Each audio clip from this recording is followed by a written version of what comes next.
born with the brain that's equivalent to a brain that has an iron spike through the eye socket. Oh man, I think if only there was a catch-all that was nice and short. Well, you could just throw back to using slow. Like, I don't know why we have to use French words at all.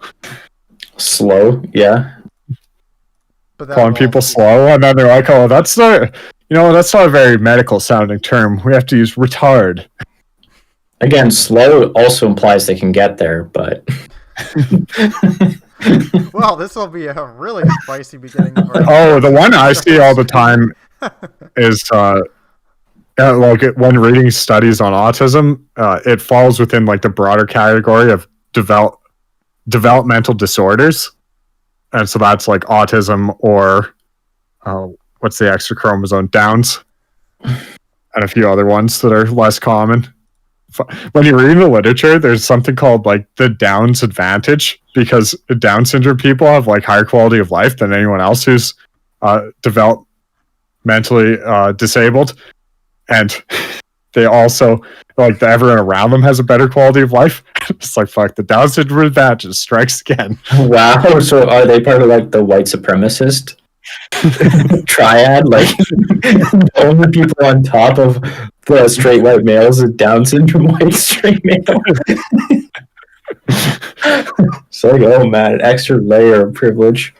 But they're like, yeah, in studying this, we found what was expected, which is that across the board, the Down syndrome advantage was displayed, and they performed higher in every metric of well-being. All right, well, Yeah. again, that's going to be a super spicy beginning to this, but we are live and moving into hot takes, so I guess that was fitting. No, that was our cold take. Yeah, that's as cold as she gets on this podcast. Yeah, I suppose so. All right, so pretty self-explanatory. This is third episode, so what we do is go pick some inflammatory thing and try to defend it. So, Hubbard's or Price, which one of you wants to start off? Strong. Come on. I guess I should start off because mine's not actually a hot take; it's just a cold take. And Cold cut. a cold cut that needs to be said. And it's just that basically nobody reads long form stuff anymore at the rate they should be. And it's like, at every generation when there's like a new medium of communication or new technology, everyone freaks out and like, oh, the old ways lost, blah blah blah, and it always seems to be overblown. But I really do think like through all this, like reading has been like very important. And this is, I think, one of the first times where people actually have stopped reading. It's not that they stop reading, they still read, but they read like really short form, like Twitter or headlines or social media posts. And that's not reading to the degree that it needs to be done. You need to read something like a book or a long form article. And it's essentially just mental exercise that you can't get in any other form. And it's important for like focus and attention, as well as just like being able to digest ideas. And I personally myself have stopped reading for chunks of time, depending on my life circumstance. And then whenever I go back to reading, I just notice how much more like focused I am and able to handle complex ideas. And it builds up over time. It's like going back to the gym. It starts to get, when you first start, it's hard to sit there for an hour and a half and read, and you don't want to, and the absorption of material is hard. And then once you get into it, it's easier and easier and easier, and you can just tell that your mental capability it's like getting your cardio back up. It's just, you can tell. And that's what it. I feel like that is quite the cold cut, but my experience with getting back into reading that I always find is definitely not so much intellectual, but emotional detachment is what I always find really is exacerbated by reading. Like, nothing ever really seems to matter as much when you're reading books frequently. It just kind of sets you apart from the world. I guess I wouldn't maybe when I'm reading, I could see that as like a detachment. I don't really notice that in like carrying through to the rest of my life, but I mean that's Yeah, I I don't know. mean, I just think it's probably like everyone would have a different experience with how they feel when they're reading frequently or not. But I mean, I think anyone would have something that they notice that's different when they are reading as opposed to not. I definitely find the same as you, Hubbards, that my mental acuity is just better when I start reading a lot more. I just started reading significantly more per day because I was only doing about, I don't know, maybe 10 minutes a day for long form reading, and now I bumped that up to 30, and I do feel like sharper, and I definitely think you're correct in the sense that not nearly enough people do it. They just sit on something like Twitter. I know that sounds so cliched, but they really do. Like so many people I know, even at like I work in a pretty high end professional workforce with a huge company, and a lot of the people I know, they don't really read a lot. It's weird. I just find like my ability to have like kind of spontaneous like thoughts or associations that are useful don't it doesn't exist essentially when I'm not reading. Because you're And not then absorbing new interesting information, right? yeah, and it's not like when I'm not reading, I'm not like taking in information. Like I replace it not with nothing. I replace it with like scrolling, like aggregating websites like Reddit or whatever, where you're still like reading tons of headlines and maybe you're reading comments from people that are a couple sentences long. So it's not like I guess I'm not saying like I go from reading a bunch to not reading. It's I go from reading a bunch to reading a bunch of just snippet type material. And when I'm doing that, I don't notice myself making associations or kind of having any aha moments or like something that I didn't understand before snaps into place or anything. Like it just doesn't seem like there's any kind of deep understandings going on when you just snippet read. But I mean, maybe that's partially illusionary. Like it's not like it's a scientific experiment, but that's just what I think. I think I've seen a lot of people that I respect intellectually talk about their difficulties in this day and age, being able to sit down and read a book.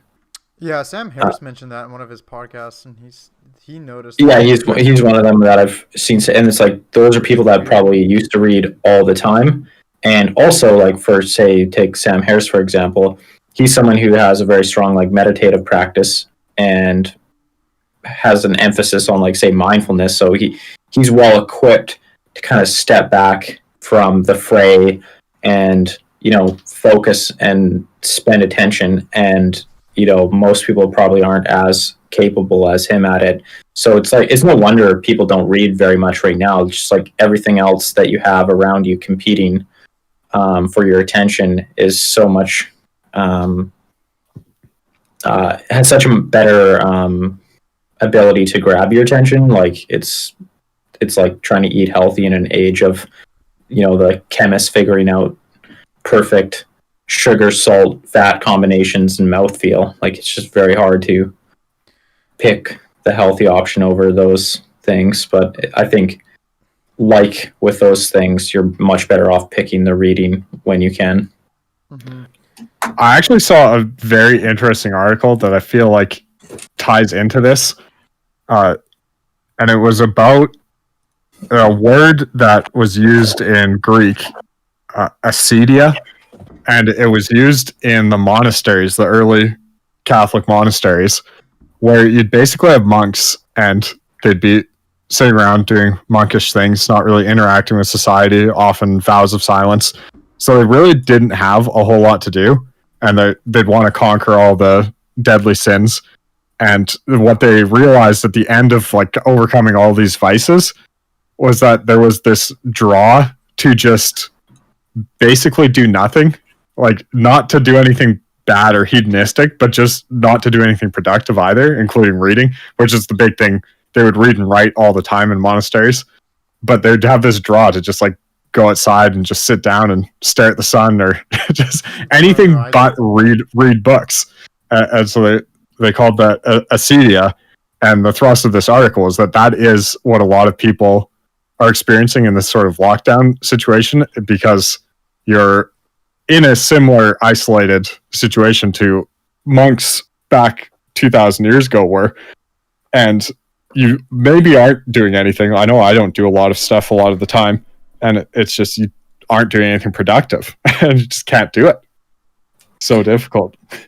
Well, and I think the monks had the sun to stare at, and we have a million things that are more attention grabbing, right? We have Netflix and video games and whatever else, right? Like you have an endless list of distracting entertainment things, or a Twitter fight you can get into at a moment's notice.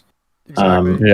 Stuff that is so good at capturing your attention completely for hours at a time, and you won't even notice. So, but I think that's about all I have to say about that one. Yeah, I'd agree with it. I don't have anything more to add really, but I would definitely agree with that. I noticed that in myself, so it's something worth thinking about for sure. Anything else, Price? No, I would generally agree. Certainly, I don't think it's the hottest take, but something a lot of people do forget about or ignore.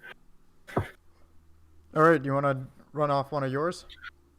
Okay, so I'll start with the. I feel like this is about the same level as hot take as usual. The American dream is effectively a runaway success that's unfathomable when you put it in the context of history. And most people, especially Americans, don't realize how rampantly successful it is to this day, because the human mind likes to make relative comparisons in the modern world to your contemporaries, and not through human history or even to other countries that you don't interact with. And I mean, that one's obvious. You see everywhere else in the world, outside of some first world countries, looks up to America and idolizes America and wants to be in America. And yet you have Americans that think America's not so great or not fantastic. There's no progress. It's actually going backwards. And none of that's actually the case. Oh, that's a spicy take. Even though it's like the most obvious take there is. I was just gonna say, I think the general historical assertion holds true. Although I do think in the modern times there is a certain element of the American dream that's dying, and that is related to social mobility, because levels of social mobility have actually declined in America for sure. Yeah, so when I'm conceptualizing it, I'm not really thinking of like social mobility, because social classes are certainly relatively based, and that movement has declined, which I think is where a lot of people see the decline. But I think this ties back to one of my old hot takes, but I think absolutely everyone is much better off every year than even the previous year, and definitely over decades in all social classes. Well, I just straight up disagree with that. I think if I remember a previous conversation on that, I also disagreed with that, because if you look at like just strict maybe material well-being, you could make the argument that there's a lot of things that we don't measure in terms of material well-being that make it into people's lives, that have really improved people's lives over, like cell phones. It's hard to quantify how much a cell phone is worth in terms of material well-being. But I think if you look at how people actually feel and act, people are just objectively worse off in the U.S. In the last, say, 20 or 30 years than their parents even, right? Like that's why OD deaths are way up, suicides are up, depression, anxiety's up, deaths of despair, substance abuse, alcoholism, all those things. Like, I don't think people who are doing better, increase their rates of those things. It definitely depends on what you define as doing better. If you're talking mental well-being, yeah, I see your argument, but the material well-being, I would say that historically, the closest analog to the mental catastrophe that's striking the developed world, and probably predominantly America, but I'm not certain, would it be echoed in the mental problems that faced the world in the Industrial Revolution, when material well-being was exploding at a rate never before seen. So too was mental illness and unhappiness and substance abuse and suicide. So I think there's if you're talking mental well-being and material well-being, they definitely don't correlate directly. But I'm mostly thinking of material well-being when I say this, which I think is fair. I would say then if you just but also I think, like, I don't know if I'm wrong, but from what I understand of, like, the basic of the American dream, right, is if you work hard, your life you will flourish, essentially. Is that a mischaracterization as you guys understand it? I would say, like, if you work hard, your life can get better. So, like, yes, I think I'd agree with that as my understanding. I'd say you can earn a better life. More like, this is the best opportunity that is out there to come in and work hard. You're not guaranteed anything, but you are guaranteed at least the shot at doing it. That's more how I see it. Well, I don't think it's guaranteed, but I think part of I think it is essentially, from what I've absorbed from it, is like, you will be rewarded. Like, if you come and you work hard, you will be rewarded. That's like, it's not obviously some sort of written in stone guarantee, but it's like our system is set up such that everyone that puts in the work gets at least some degree of success. You're not going to be necessarily a runaway success, but you're going to quote unquote make it eventually if you keep going. And I would say that that's still the case, but I would say in the last 30 years or 40 years that's declined since probably maybe starting in the 70s. But I would say overall, Price's point of the American dream being an insane success is true. I think it's faltered a bit for sure. And so that was my Hubbard's, but I mean, I'd say, I guess the hottest part of my take is that I don't think it's faltered. I think the well-being of people, or the material well-being, has just been obfuscated, as in my previous statements about other things that are improving the quality of lives of people. But again, I don't think that's the American dream, right? The American dream isn't come to America, you're going to have a high level of material wealth. I think the American dream is we reward you proportional to your effort. Like, we are a country that is built on not on who you know and where you came from and your breeding and whatever other irrelevant trait you have.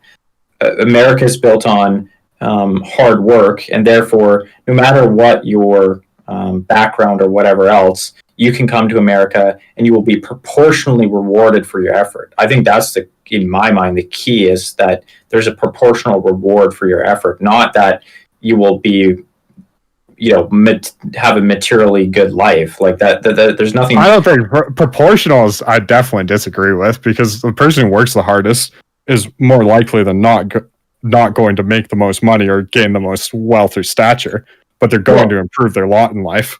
Well, I think that's the American dream, is that you are proportionally, and if you look at the data, that was and is true, that hard work correlates to success, which means there is some sort of proportionality. The people who work hardest on average are more successful than the people who work less hard. So there is proportionality. It's obviously only a small percentage of the variance in success, because there's a million other things. But I think that was like the big selling point of the American dream, is that it's not about who you know. It's not about what kind of connections or whatever else. Like if you're a grinder, you can come and you can make it. And I think if you do look at, I think that's where your hot take has the most merit, is that was like the revolutionary thing about the American enterprise, is like it was true for so long. Like if you can't, that the US was the best place on the planet for sure for people who had a work ethic. That was true for 100 plus years, and I think it's still to a degree true that America is the best place on the earth if you have that work ethic. So that's where I think the most kind of merit and goes for that. Yeah, I mean, I certainly agree with that it's the best place on earth if you're working hard.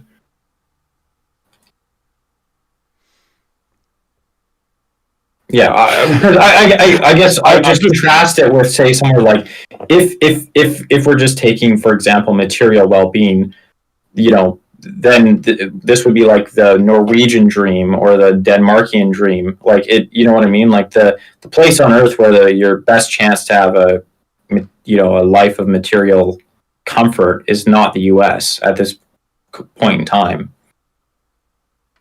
Yeah, but that's, I would say, just in the last how many years? 30, 40, 50. Yeah, and so I think the general point still holds very well. Oh, I don't think I disagree that like other countries have, well, what would you say, like better quality of life on average than America. I think that's pretty obvious. I think most countries in the developed world have effectively adopted an American dream or a version of the American dream to the point where it's almost like ubiquitous that I think obviously you should gain standing and wealth and well-being if you work hard. I would think that actually people underappreciate the amount to which America actually pushed that idea versus other countries. I think a lot of people don't understand that is not something that cropped up first in maybe Denmark and then spread to the States. It's an American thing, and so it's been around throughout history here and there, but like the current iteration, I feel like that's been exported around the world can certainly be tied back to the American dream. Yeah, I would absolutely agree with that. And again, I think the key to everything in the American dream is that you will be rewarded for your hard work, and you have a chance to make it big time no matter who you are. And I think it's if you look at the success, if you have the talent, you can move from rags to riches. Well, exactly, and it doesn't matter where you're like you're breeding or whatever. And I think if you look at like the empire that the U.S. supplanted, which was like the British Empire, I think the American dream contrasted to the British kind of model, because the British was much more kind of aristocratic based. Your breeding and your background and who you knew and that kind of thing. They had a kind of a long history of elite schools that you got in through being legacy. Well, they also just had tons of landed nobles that got a bunch of perks. Yeah, and so it never embodied those ideals of rags to riches. And so, yeah, I think that is important to make. Like the American dream and the American model was kind of the first one that the first and foremost at the front of the line, what mattered was your merit and your tenacious ability to just keep going, which is a huge deal and I think has been exported successfully to many other places where they probably take it for granted that, that's just kind of a part of the economic system as a point, Yeah, I think a lot of people don't understand that really, in its current form, is an American thing. And other countries noticed it and said, oh, this works very well. Let's give that a go. Well, It's not. I want to get back to like why it's like a hot take in my mind is that I think like all the social safety nets, you can definitely say that that's not an aspect of the American dream, and that's where like the average is brought up in a lot of more socialist countries. But I think a lot of Americans, like in America, overestimate how hard of a worker they are. Like they think they're in the top 1% of hard workers, and they're not making it because the American dream's dead or flawed. It's like, I think 100%. People don't realize that everyone's trying to improve their lot in life, which means that, like, if you're in the norm, which most people are, you're not actually going to notice your lot in life improving because you're comparing yourselves to other people who are also improving their lot in life. And it's all just appearing stagnant from a relative point of view, unless you're in that 1% that is the high effort, high performance. I would agree with that. Well, I think that's true. I work with in, what is considered supposed to be a really high performance, high effort industry. There's just so much like screwing around going on. It's like, you're not landing the good gigs outside of, your current one, not because you're, because you're being oppressed or anything. It's because there's actually a couple people around you who are putting in a horrendous amount of effort, and they're taking it because they actually, like, there's one guy who was earning 2 very difficult degrees at the same time while he was working full time. And now he has all the really high, he's got a really high end position. But what he did was just like bonkers. I couldn't believe he was doing this. And it's like, well, now he's got an awesome job in a really competitive industry, and like, no shit. But, I think he's probably truly working like 70 to 80 hours a week of hard work, like a really tough work. So I would agree with that sentiment pretty strongly.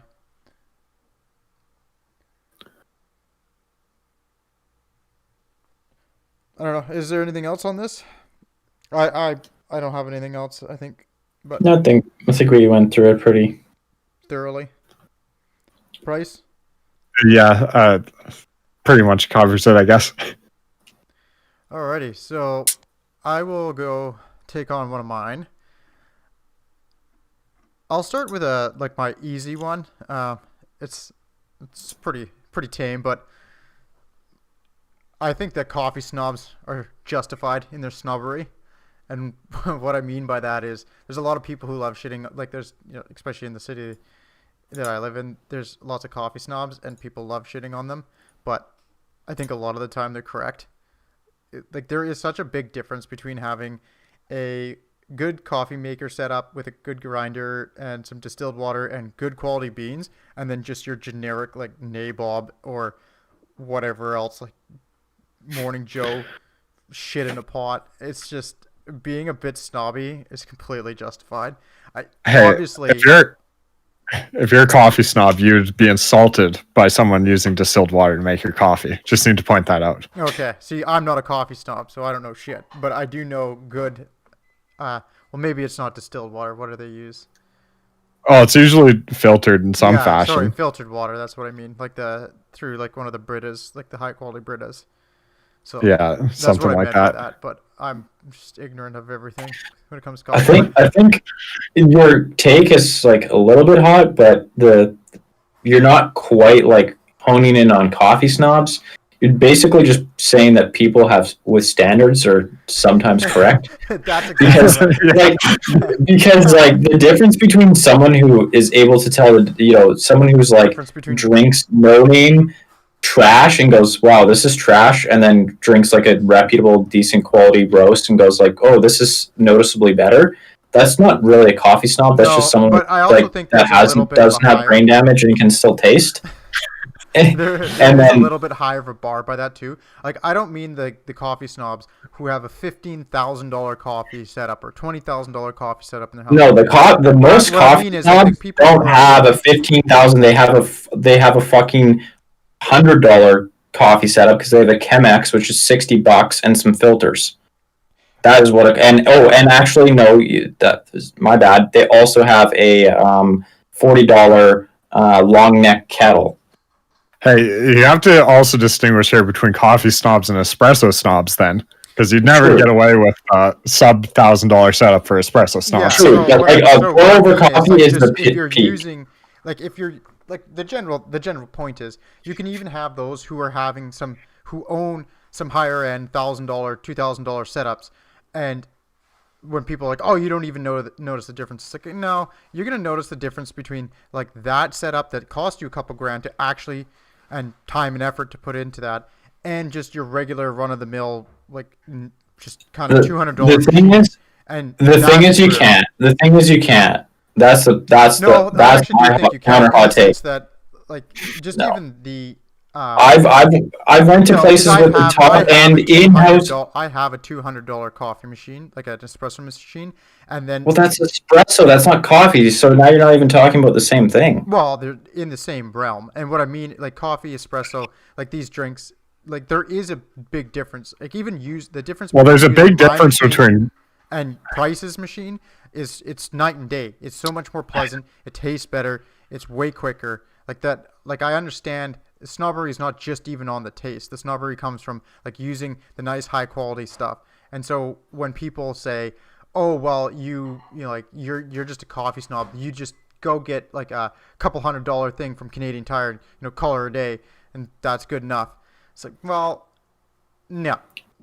If you really don't care about coffee at all and you just want some caffeine and it doesn't matter that much to you the taste, so long as you're not drinking straight up freaking melted car tires, then obviously don't worry about the other stuff. But my point here is that some snobbery for high quality and even like the step up above like the regular decent quality is justified, and there's nothing wrong with it, and people love hating on them. But I just think, man, if you're gonna Well, burn if in a you couple bring grand on a espresso, coffee setup and that's the thing you like, you deserve to be a little snobby about it. Like there is justified.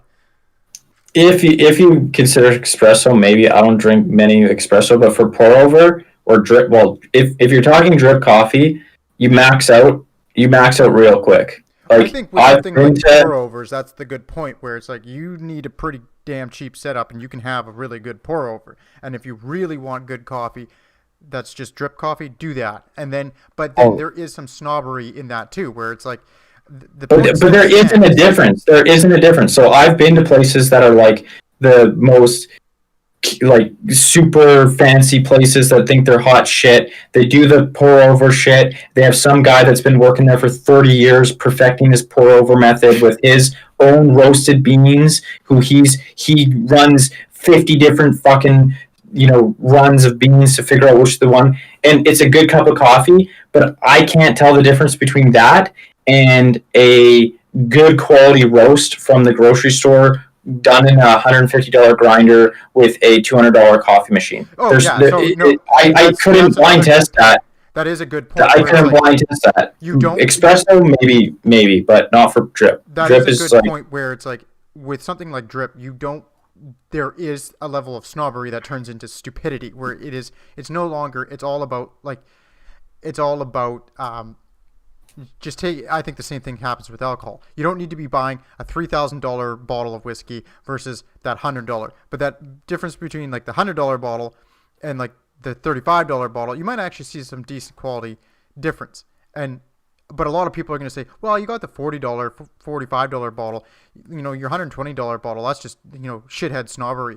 And I think maybe in some cases, but I would say for a lot more cases, probably not. There's probably a good difference. But going up to that $2,000 bottle is just nonsense. And spending, the guy who's perfected his craft for 40 years doing the perfect pour over, it's like, well, you could have done that in 6 months. Like, I don't know why. no, you can do that in 6 hours. Like it's Yeah, there's not like there the really isn't difference. going to be in a pour over technique is not going to be. Like the people the I don't know. Like I do see your point, and I do think there is a level of standards you have to have, but the every single hobby or whatever turns into snobbery within like it has to. It just evolves into snobbery. There's definitely a fine line, and the second that you cross it, you turn into an just a pain in the ass, and nobody wants to talk to you at the cocktail party because you're fucking boring.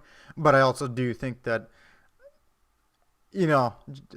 I think I do agree with the sense that Yeah, it's just have some damn standards. Like just like bashing people for being snobs because they actually have somewhat decent standards is like that's not justified. Like Christ, you don't need a Ferrari to get you from point A to point B, but you also don't like having a decent secondhand luxury vehicle is gonna. There is a qualitative difference. There is, and to say that there isn't is you're just deluding yourself. Between like that that decent like not crazy high end, but somewhat decent vehicle and Well, shit I just even just basic. I just take this back to the audiophile community because they're the worst of the worst. Like they're the worst community on the internet. Like I don't know. There's like whatever Yeah, terrorists or whatever. I don't care. Audiophiles are worse. And there's like this company that sells cables that they coat in this sound solution. And it's like $50 a pop, and there's like the people with the science behind it. There's no possible way for it to make any difference. So I think the internet, if anything, has like made snobbery worse because a bunch of jackasses who are obsessed over something can get together, and then they have to one up each other, and then it ends up with you buying sound oil. Like it's like so. I think the anti. Like, I do agree, like, there's people who will shit on anyone with standards for being snobs or elitists. That's the big issue that I have with it. But there also is, like, a legitimate pushback against, like, these kind of echo chambers of whatever hobby it is who, like, basically are just sitting around jerking each other off about which, which one of them has, like, it more perfected than the other when none of them could tell the difference. You want to know one of the worst that has ever existed? Weed growers. Oh my god, it's actually insane. Just the level or of, just like, throw.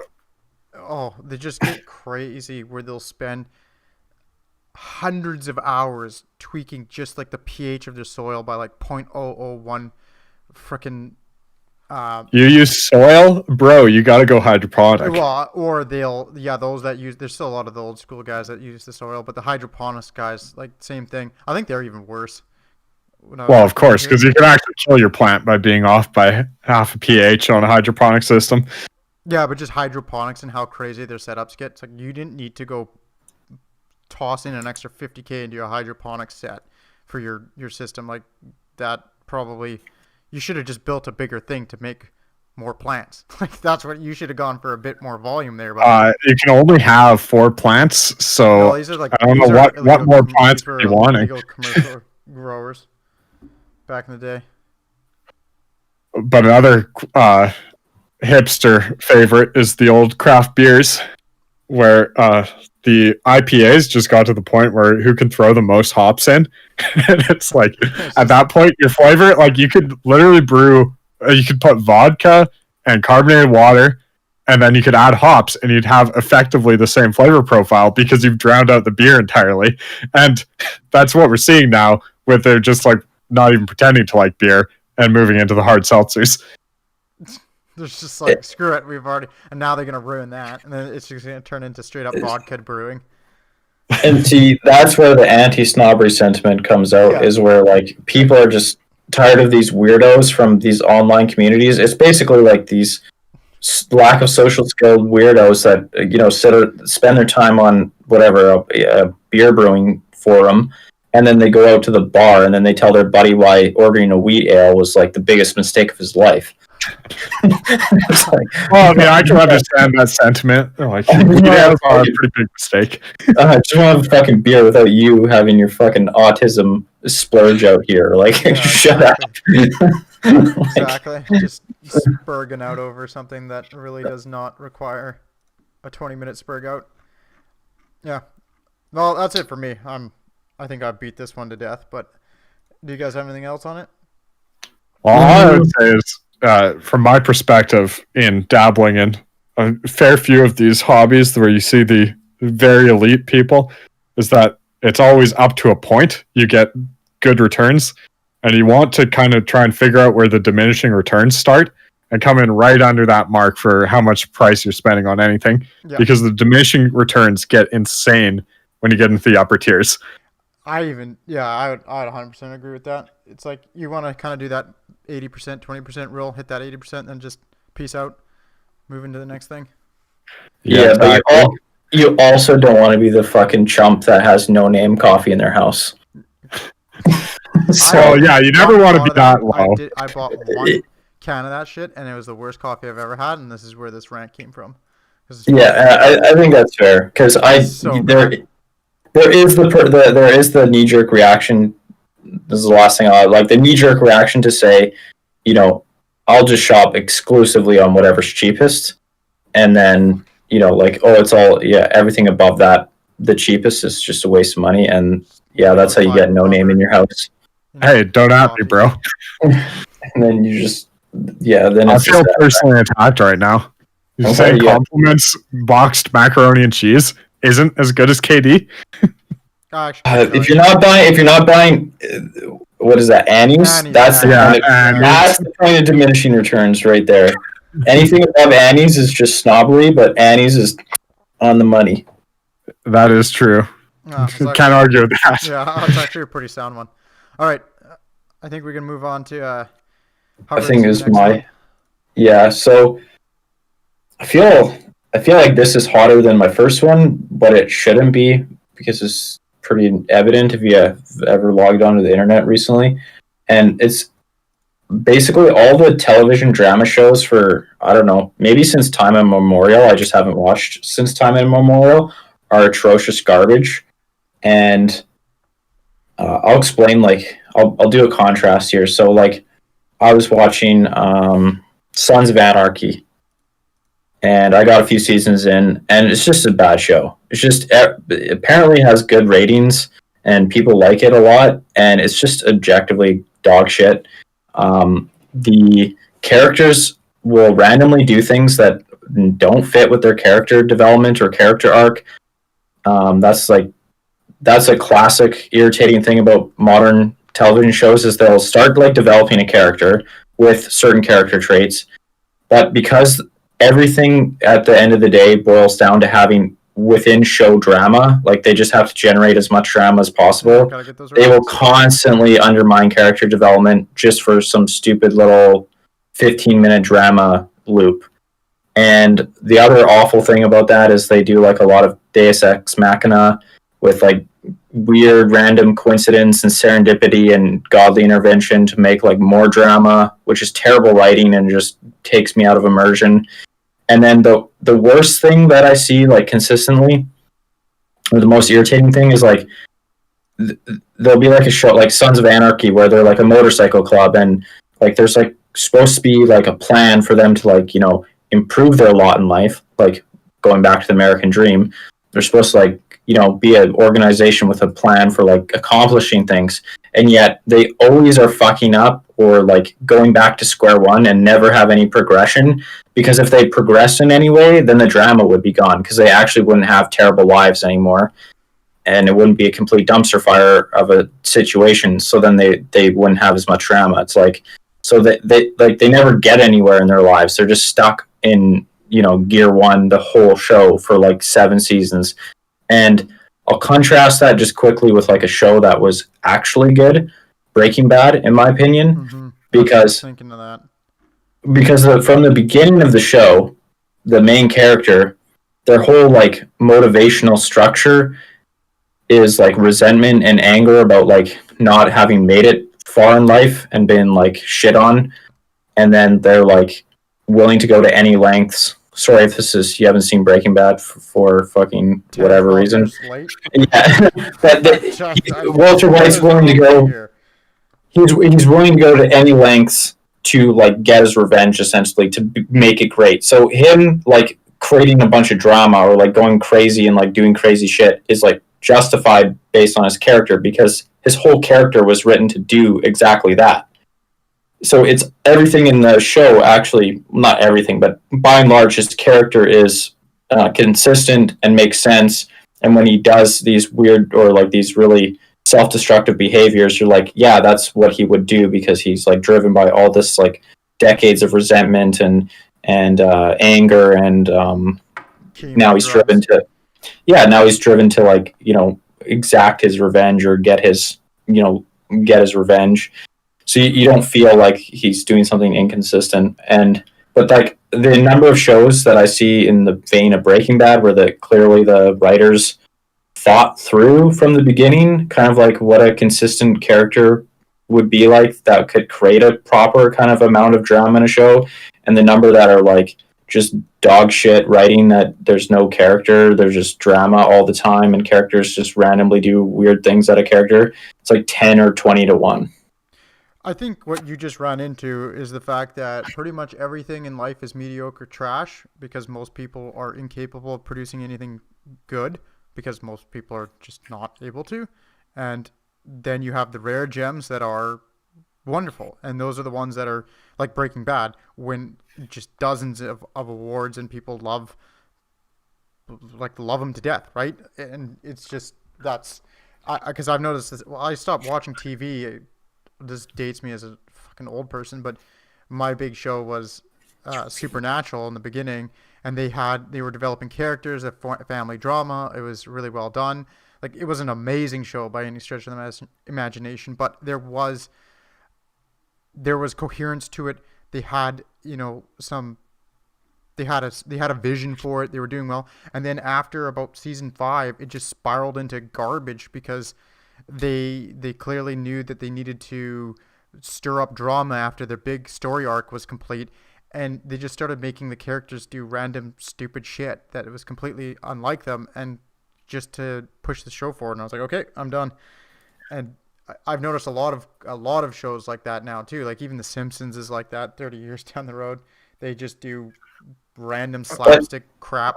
I don't know if that's fair to The Simpsons. I was gonna say I left this to drama shows primarily because like something like a sitcom, like How I Met Your Mother or Friends or whatever, like you just don't expect.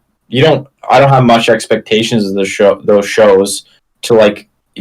Yes, you expect a certain level of character, or a certain kind of like character development or a certain level, but like it's really minimal. And if characters are a little bit out of character because it works for the story, it's fine, because sitcoms are not supposed to be like, they're not as serious, long arc driven. They're just like little contained episodes with like funny things explored or whatever. So I give all that shit a pass. It's really like the drama shows that I'm concerned about, and I just don't think it's like I guess my point is like I think it's like a show design path difference.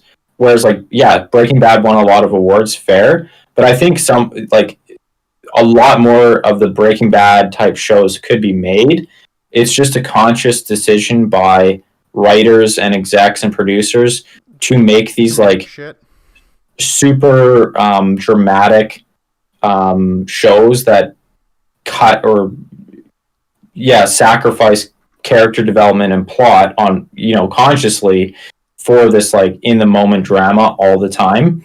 And I'm sure it's because they have the metrics on their the Netflix watch metrics and all this shit to know, like, and it didn't start with Netflix for sure, like Sons of Anarchy or whatever far predates Netflix, but so it didn't start there. But I'm sure Netflix seems to be the worst of the worst in terms of just pumping out these like low garbage. Well, there's two things I want to say for that, because I think you're underestimating how little the show writers understand human psychology. Like, they probably just have a story arc, and now they're trying to shoehorn people and characters into that story arc without writing it in such a way that it would make any sense for the character to do that. It's just like, oh, here's a storyboard. Let's pin this character does this character does this, and this character does this, and there's conflict, and that's all. That's that episode done. And the other thing is that definitely agree on the side that it probably sells, because most people have no idea of how people work, or then they don't care about consistent characterization or character development because they don't understand people at all.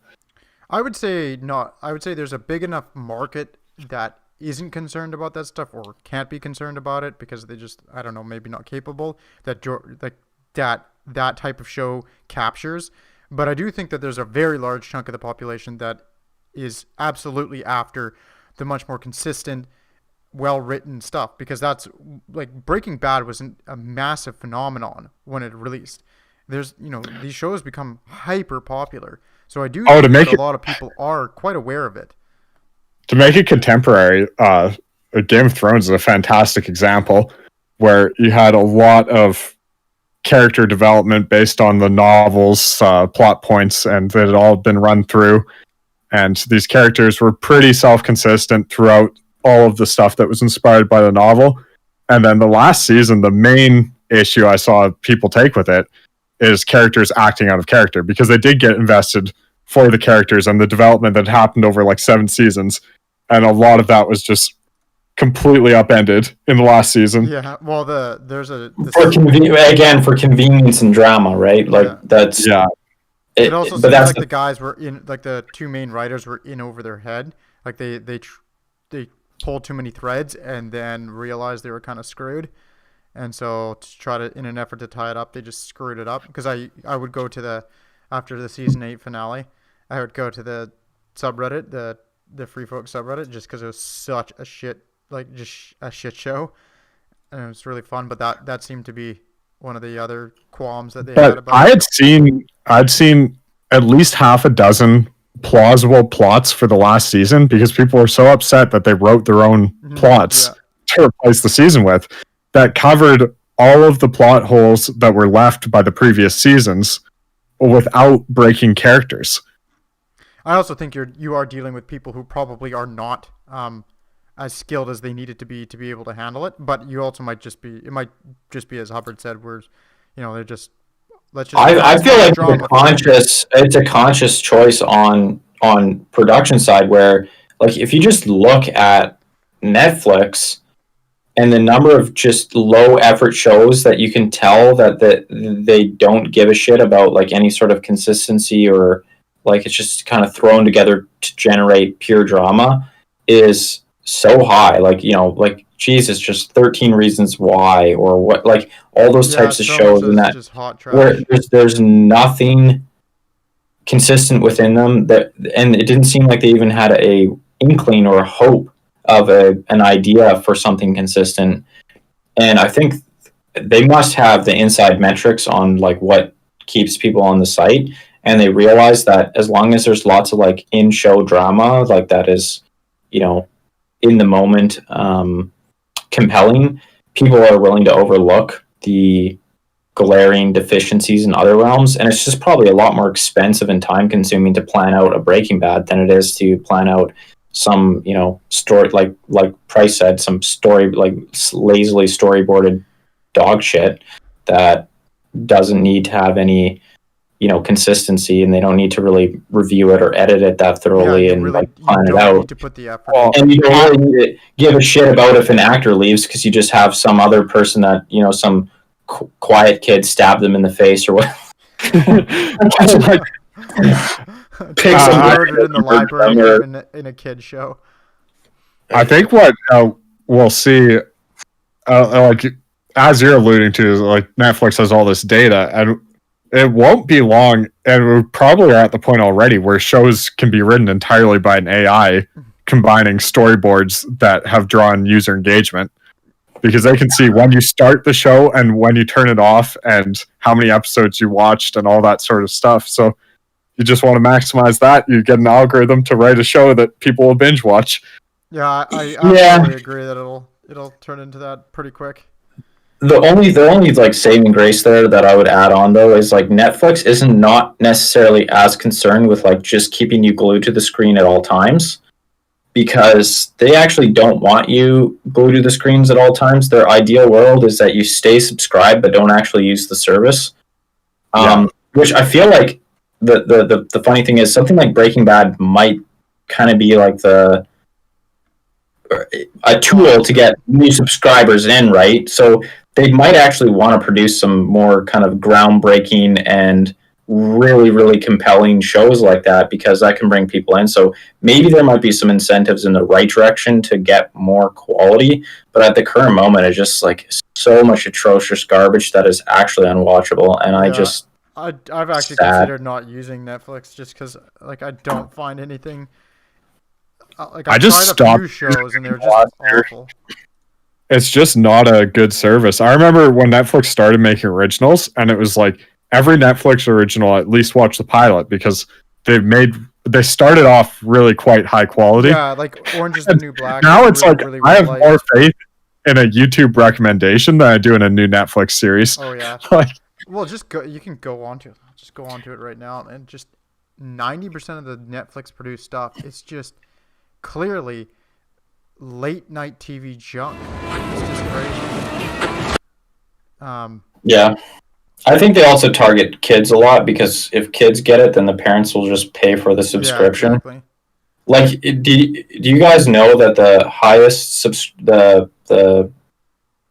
a YouTube channel that has some of the most views is Nursery Rhyme YouTube channel? Yeah, yeah. That's It has whatever. it has right. Are you talking about Peppa Pig or whatever? Peppa Pig. No, No, so you're talking about nursery rhymes. yeah, it's Play to your child. Are you talking about like nursery rhymes for? for toddlers. Oh, little. It's like they're like little. What's it called? Yeah, this I one think has a it's- billion views. It's Yeah, they have, 5 little ducks learn. Yeah. and so like parents are the ones that will spend money on that shit. So like that's Just to where the shut their kids big up. bucks are. Is in like and kids just drive a lot of consumption. So I feel like you get like a lot of young adult or Holy Christ. teen targeted TV shows that are just obviously not going to be very high quality because they're targeted at young just, audiences. Like, you don't have to put a lot of effort in. Well, and if you do put effort in, it's not going to be appreciated, and it Exactly. could even be detriment. I would say teenagers are probably like the least concerned about like consistent character or whatever. They just want to see the drama, right? So, Well, and in their world, without a developed prefrontal cortex, like they don't have very much self-consistency. Their friends don't have much self-consistency. It all makes sense to them that characters act out of character. boom. Gotcha. The real hot take is in the comments. I think that's about all. I'm sad with drama TV. That's about it. Yeah, not too many wires out there anymore. Oh man, you know what's actually the only real drama that I've watched and thought was incredible? This is the real hot take. Gilmore Girls, top 10 TV show for sure. I've never seen an episode, so you're on your own though, swinging on that one. You're gonna Yeah. go. All right, yeah, I I think- don't have anything else on that one. So, I think we On can to end the on next. Gilmore Girls. Yeah, we gotta end on high. So my next hot take is, I might not be able to explain this fantastically, but basically, I get the impression that people think that due to the internet and modern liberal norms, that most people can do what they want. Although that's kind of been going away in the recent years, but people have a tendency to think that everyone now is more different than like ever before. Like everyone's more unique and able to be a different person in the world than you could have in previous eras of history.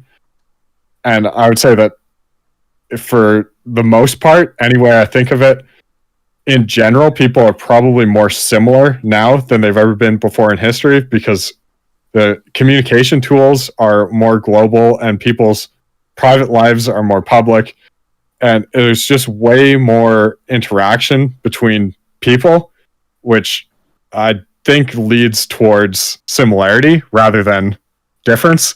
And you get clusters, certainly, where you get echo chambers.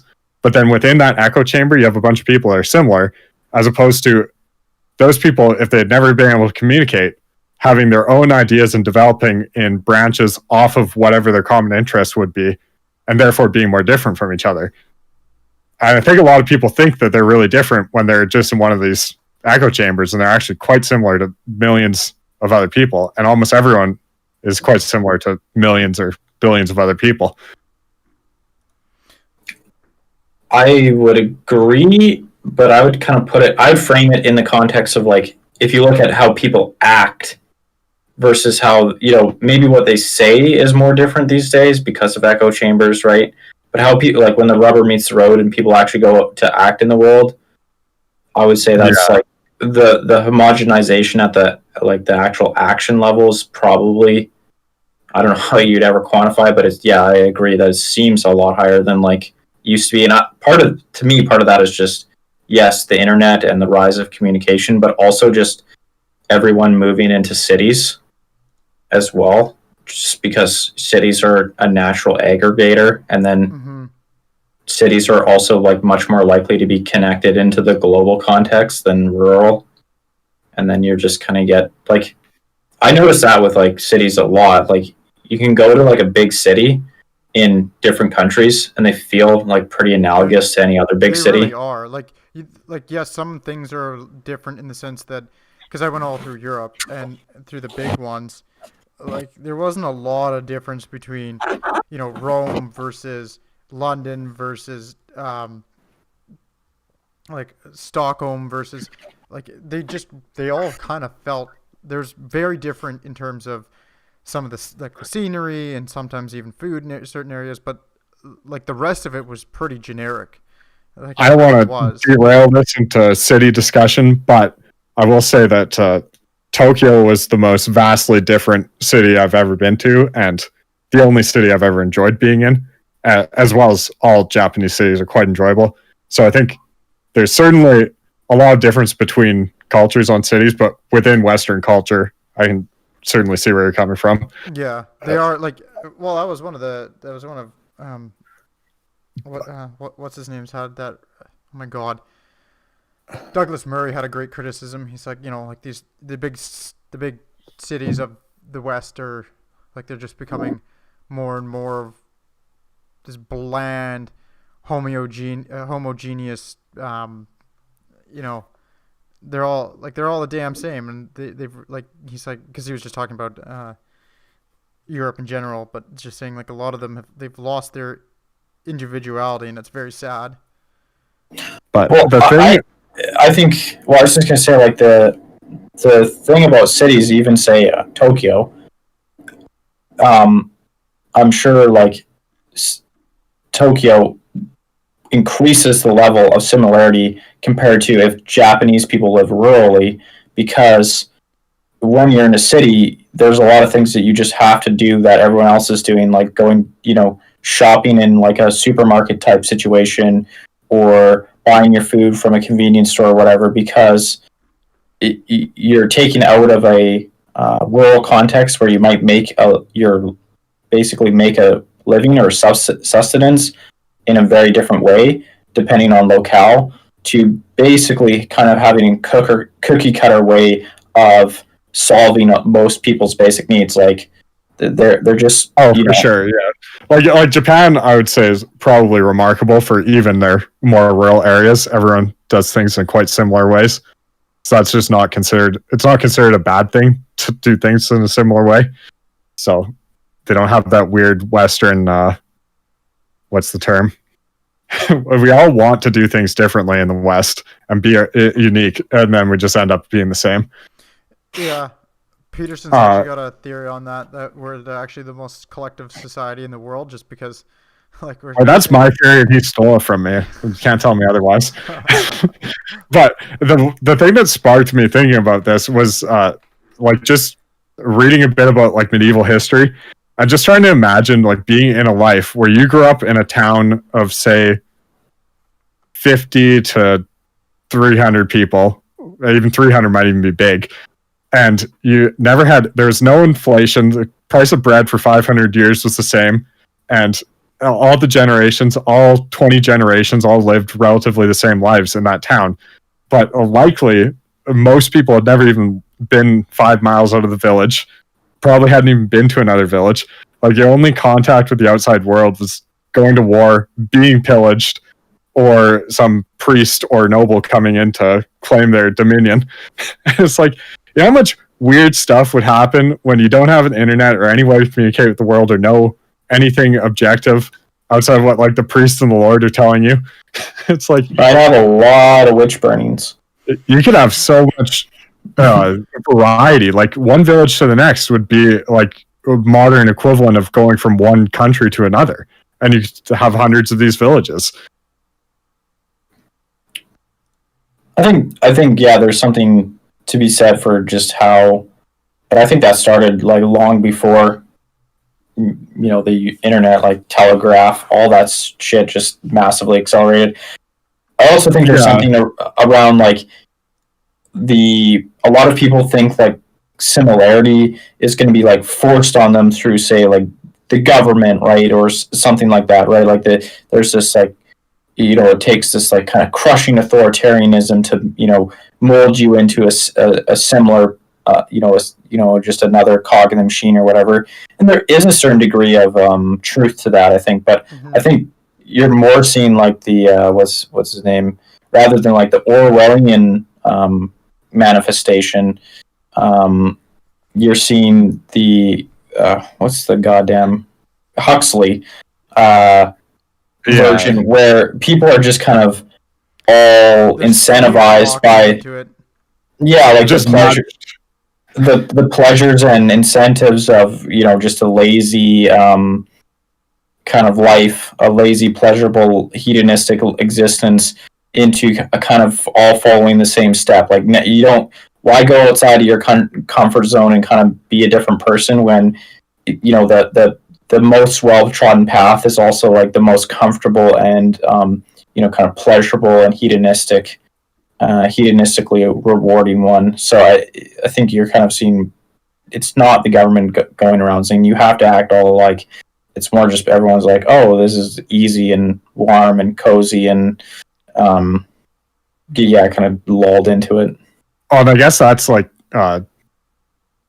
pretty good way of describing also the difference between like the Middle Ages and now, is that like obviously people had the same sort of incentive structures in the Middle Ages, but what was like comfortable and cozy wasn't globally the same, and it wasn't like just the environmental factors are so much more similar now than they used to be in people's lives. That's what I was making the point about the city, right? Like, city life, most people live in, somewhat, whether it's Japan or Europe or, any, whatever other city, Middle East, most people are going to live in a fairly comparable, apartment style building. Most people are going to shop for their food at whether, where they shop might vary a little, but it's pretty much they're going to go someplace and buy food, and they're going to work at some sort of desk job or whatever most of the time, or some sort of service job. Whereas, when you're, say 1,000 years ago, you might be a hunter-gatherer somewhere, making your sustenance as a hunter of whatever big game in, I don't know, Africa or whatever, versus someone who's farming in Europe, versus someone who, one of the smaller percentage of the people who's living in the city, right? So there was a lot more variety of how people actually lived based on they were forced to live differently. The cities flatten the environmental difference, right? Like they just they just found the most. Cities are a manifestation of society getting better and better, more efficient at solving basic problems. But most people now just take the ready-made solution and solve all their problems pretty much the same way as everyone else, because it's the most efficient. Whereas back in the day, before there was huge, urbanization and stuff, that you were just forced by your local geography to solve your sustenance problem in a very different way based on the local geography, right, or in the local, technology and the local situation. Just you didn't have the ability to, go to the global market to find the most efficient solution. Yeah, exactly. So it's an I think it is a bit of a hot take, and I think it is quite interesting. I don't have too much more to add, but do you guys? Okay. I've got the way to phrase the hot take for the ending, is that the modern focus on being unique and different it's a knee-jerk reaction to the fact that everyone's the same.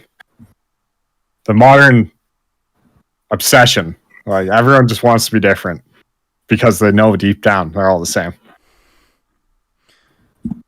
I'd agree. That's why I have purple hair. Very different. Wow. Until everyone else gets purple hair, then you got to go back to natural because that's the new rebel move. Yeah. Half green. Nothing Then more punk natural. than traditional conservative these days. True. Are we ready for our last hot take? Yeah. The finale. So that'll be me, and it actually kind of has a little bit to do with this, but the basic premise is when the hardline Christian conservatives say you need Jesus to particular groups of people, like young, debaucherous ravers, they're 100% correct. Obviously, I'm being a bit tongue-in-cheek, but I used to be in that scene and, like, you know, the rave scene a bit, and it was really interesting to see that a lot of people, like, they were looking for something deeper, and like there's obviously an element of like the people who are going out partying. There's a big element of it just being pure hedonistic garbage, but there was still a pretty decent chunk, especially like stuff like Shambhala or Burning Man or Coachella or these events or In Living Color, these various music festivals, especially the camping ones.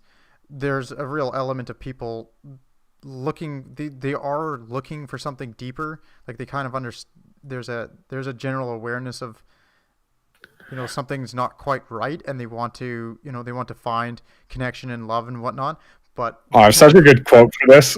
My one professor described the 70s as looking for God in a pile of naked bodies. Yeah, that's 100%. Yeah. That's you can tell this is a Canadian podcast because your professor said 70s. Decade late. Yeah. Yeah. Yeah, 70s is dark as hell, so that was not a good decade for that. But yeah, exactly. That's exactly it. And there's like a lot of people, you can be cynical as hell about it, but a lot of the people, at least that I knew in it, and when I followed it, especially on the online forums, like you could tell they really were looking for something deeper. They're looking for the next level of being, but they're going about it, I think, really in the wrong way. And they really they're people who need some sort of strong, disciplined, structured religion that actually helps them do productive, meaningful things with their life and build that community and build love. But they're cynical about that, and they also just want to party because they're young morons. But then the hardline Christians like wag their finger at them like, you need Jesus. And I think that's actually what they're trying to do, but they just haven't sorted that out yet. And I don't know if they ever will, but like, because a lot of like, there's just so much crap, like hedonistic crap that got layered on top of it. And I think they took a shot, they're taking a shot at it, and it's unfortunate because taking the shot's the right thing to do, but they just shot in the wrong direction for sure. Because especially if you get tied into that stuff for too long, like if you do it a few times a year, or maybe like a couple times, there's a few big events, but a lot of them, that was their religion, you know, and they really did love it, and there was some beauty and some love in there, but a lot of it was also just how much friggin' coke and Molly and Jesus Christ, like any other drug you can think of, how much of that can you mix in a night and do and not die? So, I don't know. I felt that it would be... yeah, but could anyone turn water into wine? They tried. They just turned water into Molly water. And that's why they need Jesus. Yeah. Party hard. I don't know. I think I would say there is something to that, like, but I just don't think, like, I don't know. It doesn't seem like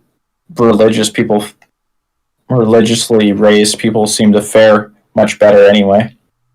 Yeah, like I think that's a good point in the sense that, you know. Well, yeah, it doesn't seem like a solution, but I think the point you're trying to raise makes sense, as I understand it. That you don't necessarily when these pick when these religious people look at these young people and their debauchery, they see the hole in their lives in these young people that in their lives has been filled by Jesus or God, and they think that's what this young person needs because that's what helped me or whatever. And it's like, yeah, I mean, there's definitely a hole there, but quite possibly couldn't be filled by God or Jesus, depending on the person.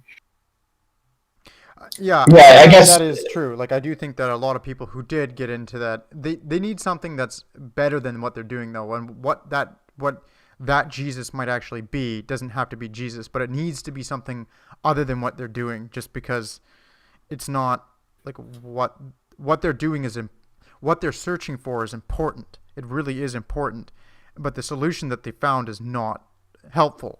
Like it's just like I think a lot of the time it just makes things worse.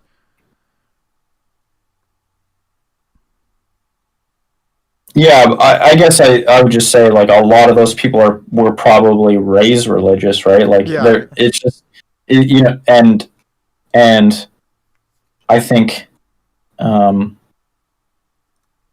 I guess you can't be too hard on them, or I wouldn't be too hard on them because just like the religious people, it doesn't seem like that's the be all end all answer for anyone. Like whether it's going out and doing Molly with people or joining a religion, none of it seems to be like the silver bullet that we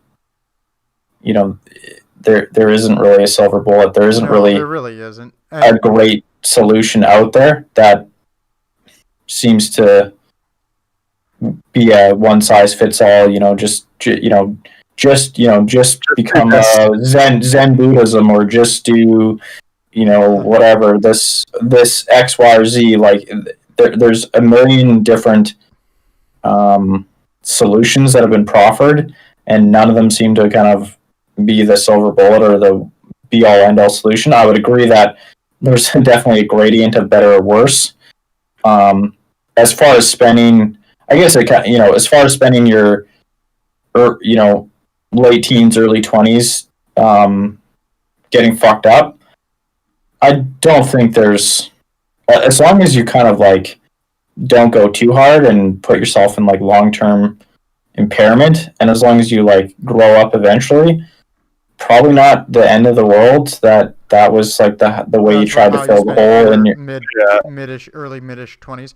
I would 100% At agree least with that. you're not. The point, the reason that I bring this up is because a lot of the people that I know in that, they've been doing that for 10, 15 years. Like, it's not, they did it from 16 through 23 and then they figured it out. Like, there's quite a bit of it that's 35-year-olds still out there doing that. And like, I do agree with the sense that obviously you can't just go pick some sort of, the answer is just you go find Jesus. That was just for to be a smart ass. But I do think that the point is you need to seek out more than what you're doing, and it's not going to be like, the answer is not going to lie in something like PLUR, peace, love, unity, and respect, which is like the raver motto. It's not enough to keep yourself going. But I do agree in the sense that it's not that harmful if you're not being a complete moron with it. But the problem is, I saw quite a few people and know quite a few people who have they've been doing it 15 years, and that is not. I think the big positive though is that they're at raves and all this stuff rather than joining the Nazi party or the Communist Party and starting to kill degenerates in the streets. So I mean, like, it could be worse. A lot worse.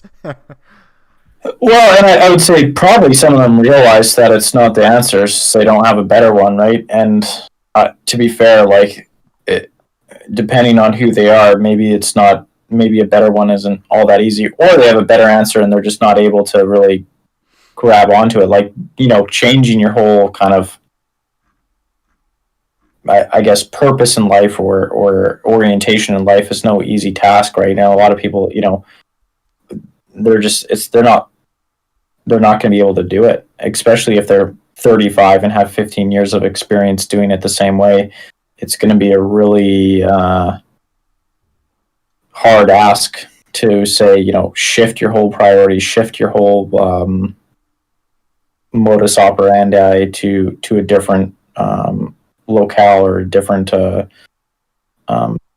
center point. I don't know. I just don't know if it's like really possible for them at that point, easy. I don't think it's easy, and I do have to,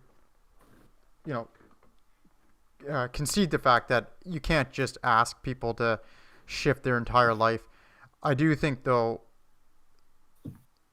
the whole point is you need to find something more than that if you're going to spend the next 20 years trying to build up a life that is worthwhile. And so you don't want to spend too long in that phase. The sooner that you can sort out ways to get out of it that are more productive and just as fun, maybe not just as fun because that stuff is very fun, but as meaningful, even more meaningful and more productive, just the better. And you should always be striving to move towards that. That doesn't mean that what you're doing when you're out there is horrible and you should be ashamed of yourself and you're going to hell.